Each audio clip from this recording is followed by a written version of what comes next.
দীর্ঘ 20 বছর পর ফিলিস্তিনের সাধারণ নির্বাচন অনুষ্ঠিত হতে যাচ্ছে। আর এই নির্বাচনের দিন নির্ধারিত হচ্ছে 28শে নভেম্বর। নভেম্বর মাসে এই নির্বাচন হবার পর প্রত্যাশা ফিলিস্তিনের মাটিতে একটি সরকার তৈরি হবে, যে উদ্দেশ্য নিয়ে ইতিমধ্যেই পৃথিবীর 157টি রাষ্ট্র ফিলিস্তিনকে স্বাধীন সার্বভৌম রাষ্ট্রের স্বীকৃতি দিয়েছে। যা বিশ্বের 193টি স্বাধীন রাষ্ট্রের মধ্যে 81% রাষ্ট্রই ফিলিস্তিনকে রাষ্ট্র বলে মনে করে। অথচ এই ফিলিস্তিনে এতদিন ধরে কোনো জনগণের দ্বারা নির্বাচিত সরকার ছিল না। 2006 সালে সাধারণ নির্বাচন অনুষ্ঠিত হয়েছিল, কিন্তু সেই নির্বাচনে যখন হামাস একক সংখ্যাগরিষ্ঠ দল হিসেবে উঠে আসে, সেই হামাসকে কিন্তু সরকার করতে দেওয়া হয়নি। ফলে 2006 সালের পর থেকে আজ 2026 সাল আর কোনো নির্বাচন হয়নি ফিলিস্তিনের মাটিতে। আর তারই মধ্যে 2023 সাল থেকে লাগাতার গণহত্যা করেছে ইসরায়েল গাজা ভূমিতে। তাই গাজা ভূমি যখন একেবারে ধ্বংসস্তূপে পরিণত হয়েছে, এমনকি ওয়েস্ট ব্যাংকের মধ্যে নতুন নতুন এলাকা প্রতিদিন দখল করে ওয়েস্ট ব্যাংকেও প্রায় ফুরিয়ে ফেলেছে ইসরায়েল। ঠিক এই সময়ে মেহমুদ আব্বাস ফিলিস্তিনের সাধারণ নির্বাচনের দিনক্ষণ ঘোষণা করলেন। আর এই নির্বাচনের মাধ্যমে ফিলিস্তিনে যদি সরকার প্রতিষ্ঠিত হয়, তাহলে আশা করা যাচ্ছে এতদিন ধরে ইসরায়েল যে বর্বরতা চালিয়ে আসছিল, সেই বর্বরতায় লাগাম পড়বে।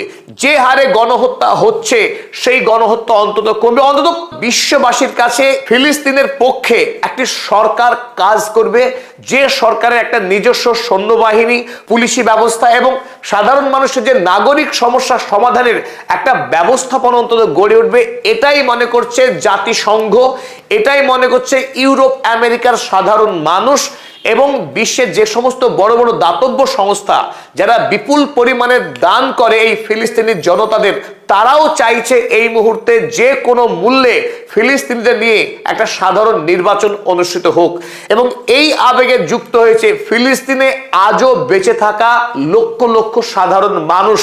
তারাও বাঁচতে চাইছে, তারা ইসরায়েলি আগ্রাসনের হাত থেকে মুক্তি পেতে চাইছে, তারা বাঁচাতে চাইছে তাদের নিজেদের বাড়ি ঘর এবং তাদের ছেলে মেয়ে যাতে আগামী দিনে নির্ভয়ে লেখাপড়া করতে পারে, মানুষ হতে পারে।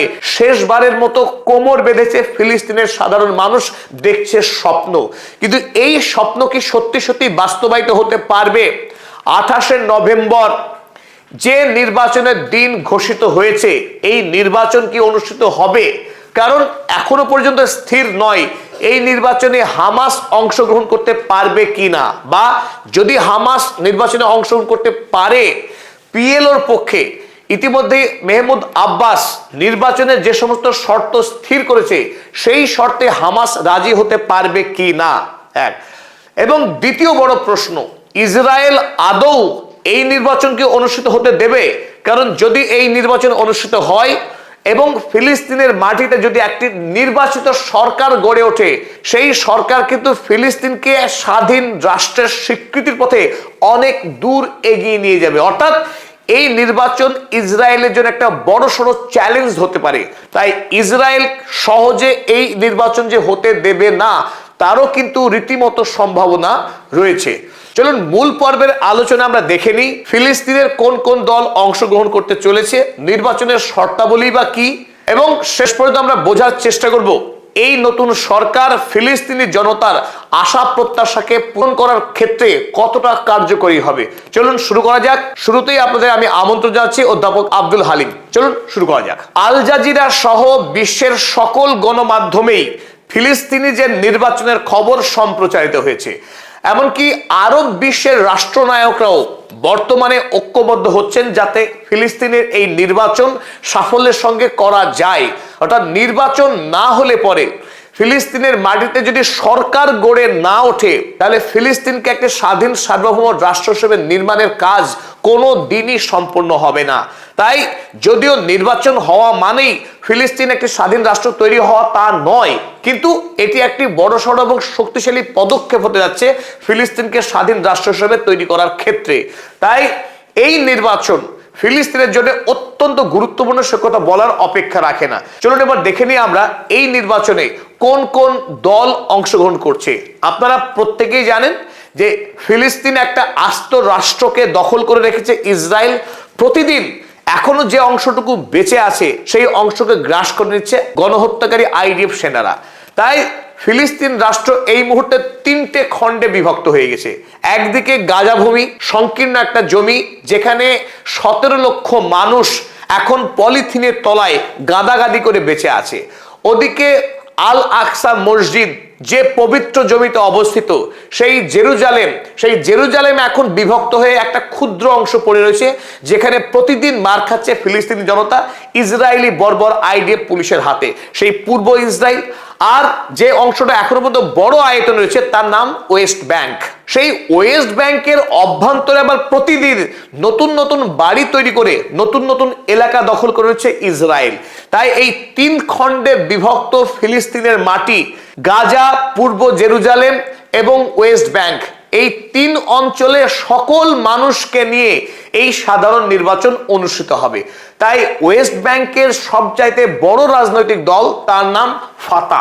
এই ফাতা দলেরই নেতা হচ্ছেন মেহমুদ আব্বাস। যে ফাতা দল সারা পৃথিবীতে পরিচিত হয়ে উঠছিল একজন মানুষের নামে, যার নাম ইয়াসের আরাফাত, যিনি শান্তিতে নোবেল পুরস্কার জিতেছিলেন তার সেই বিখ্যাত অসলো চুক্তির ফল হিসেবে। তাই এই ফাতা দল ফিলিস্তিনের সবচেয়ে পুরনো দল। ফাতা দল এই নির্বাচনে অংশগ্রহণ করছে। দ্বিতীয় গুরুত্বপূর্ণ দল দ্য ফ্রিডম গ্রুপ। এই ফ্রিডম গ্রুপ আবার ইয়াসের আরাফাতের ভ্রাতুষ্পুত্রের তৈরি দল। তার মানে আমরা বলতে পারি যে ফাতা দলেরই একটা খণ্ডিত অংশ দ্য ফ্রিডম গ্রুপ, তারা অংশগ্রহণ করছে এই নির্বাচনে। অপর গুরুত্বপূর্ণ দল এই নির্বাচনে হতে যাচ্ছে হামাস। যে হামাস 2006 সালে ফিলিস্তিনের মাটিতে সব থেকে বেশি আসন পেয়ে জয়ী হয়েছিল, সেই হামাস দলকে নিয়ে তৈরি হচ্ছে এখন প্রশ্ন। প্রথমত বললাম যে হামাস তারা নিজেরা এই নির্বাচনে অংশগ্রহণ করতে চাইবে কিনা বা করবে কিনা সেটা একটা প্রশ্ন রয়েছে। দ্বিতীয়ত, তারা যদি অংশগ্রহণ করতেও চায়, ইসরায়েল কি হামাসকে এই নির্বাচনে অংশগ্রহণ করতে দেবে? কারণ হামাস ইসরায়েলের পক্ষে সব থেকে বড় চ্যালেঞ্জ। তারা যদি ভোটে জিতে যায় এবং হামাস যদি সরকার তৈরি করে নেয় ফিলিস্তিনের মাটিতে, তাহলে ইসরায়েলের জন্য সেটা খুব একটা সুখকর হবে না। তাই হামাসকে নিয়ে কিন্তু বড় সড় প্রশ্নচিহ্ন রয়েছে। এবং অপর গুরুত্বপূর্ণ দলের নাম থার্ড ওয়ে, এবং তাছাড়াও রয়েছে একাধিক বাম দল রয়েছে, তারাও এই নির্বাচনে অংশগ্রহণ করতে পারে। এখন যে প্রশ্ন আমরা বলছিলাম যে হামাস এই নির্বাচনের নির্ণায়ক ভূমিকা পালন করতে পারে, তাদের এই নির্বাচনে অংশগ্রহণ করা এবং না করা সেটা অত্যন্ত গুরুত্বপূর্ণ। কারণ গাজা ভূমিতে আজ পর্যন্ত যদি কোনো রাজনৈতিক দল ফিলিস্তিনের জনতার কাছে প্রিয় হয়, নির্ভরযোগ্য হয়, তার নাম হামাস। হামাস ছাড়া গাজা ভূমির মানুষ কোনো রাজনৈতিক দলকে তাদের প্রতিনিধি বলে মনে করে না।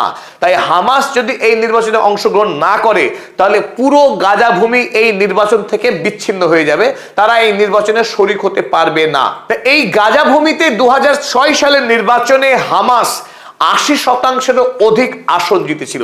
আবার এই একই কথা বলা চলে ওয়েস্ট ব্যাংকের ক্ষেত্রেও, কারণ ওয়েস্ট ব্যাংকেও গাজা 70%-এরও অধিক আসন জিতেছিল এই 2006 সালের নির্বাচনে। তাই হামাস কি সিদ্ধান্ত গ্রহণ করে সেটা অত্যন্ত তাৎপর্যপূর্ণ। কিন্তু ওদিকে মেহমুদ আব্বাস তিনি এই নির্বাচনের জন্য বেশ কিছু বৈপ্লবিক সংশোধনী এনেছেন এই নির্বাচনকে ঘিরেই, যার মধ্যে বিতর্কিত একটি সিদ্ধান্ত যে যারাই এই নির্বাচনে অংশগ্রহণ করবেন বা যে সমস্ত রাজনৈতিক দল তারা এই নির্বাচনে লড়বে, তাদের একটি মুসলেকা দিতে হবে। মুসলেকাটা কি? যে সেই সমস্ত ব্যক্তি তারা মনে করে তাদের এই মর্মে ঘোষণা দিতে হবে যে তারা 1993 সালে ফিলিস্তিনের পিএলওর পক্ষে ইয়াসের আরাফাত ইসরায়েল রাষ্ট্রের সঙ্গে যে অসলো চুক্তি করেছিল, সেই চুক্তিতে তারা বিশ্বাস করেন, অর্থাৎ Israel has right two exist. তার মানে দ্বিরাষ্ট্রিক সমাধান, ইসরায়েল এবং প্যালেস্তাইন এই দুটি রাষ্ট্র পাশাপাশি অবস্থান করবে, এ কথা মেনে নিচ্ছি এই বলে মুসলেকা দিতে হবে প্রত্যেক ক্যান্ডিডেটকে। এখন এই ঘোষণা হামাস কি দেবে? কারণ হামাস সহ অধিকাংশ ফিলিস্তিনি জনতাই মনে করে না ইসরায়েল রাষ্ট্রের বেঁচে থাকার অধিকার আছে। কারণ ইসরায়েল সম্পূর্ণরূপে একটা বেআইনি রাষ্ট্র, একটা দখলদার রাষ্ট্র, যে রাষ্ট্রের না আছে কোনো আইনি বৈধতা, না আছে কোনো নৈতিক বৈধতা। এই ইসরায়েল হলো পশ্চিমী দুনিয়ার তৈরি করা একটা অন্যায় এবং খুন। এই অন্যায় খুনকে হামাস কোনোভাবেই মানে না, না মানে ফিলিস্তিনি জনতা। তাই মেহমুদ আব্বাসের যে শর্ত রাখা হয়েছে, every party and candidate contesting in the election has to recognise PLO Israel 1993 Oslo Accord. এই অসলো অ্যাকর্ড নিয়ে কিন্তু একটা বড় সড়ো বিতর্ক তৈরি হবে আগামী দিনে। এই কারণেই ইতিমধ্যে হামাসের পক্ষ থেকে মেহমুদ আব্বাসের আনা যে নির্বাচনী সংশোধনী তাকে তীব্র কড়া ভাষায় সমালোচনা করা হয়েছে।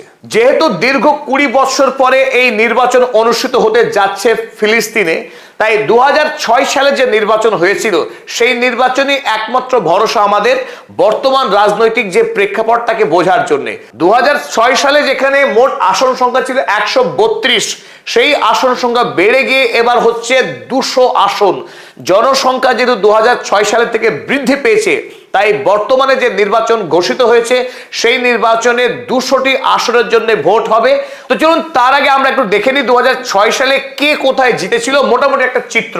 মোট 132-এর মধ্যে হামাস আসন পেয়েছিল 74টি, ফাতা দল জিতেছিল 48টি আসনে এবং অন্যান্য পার্টি তারা পেয়েছিল 10টি আসন।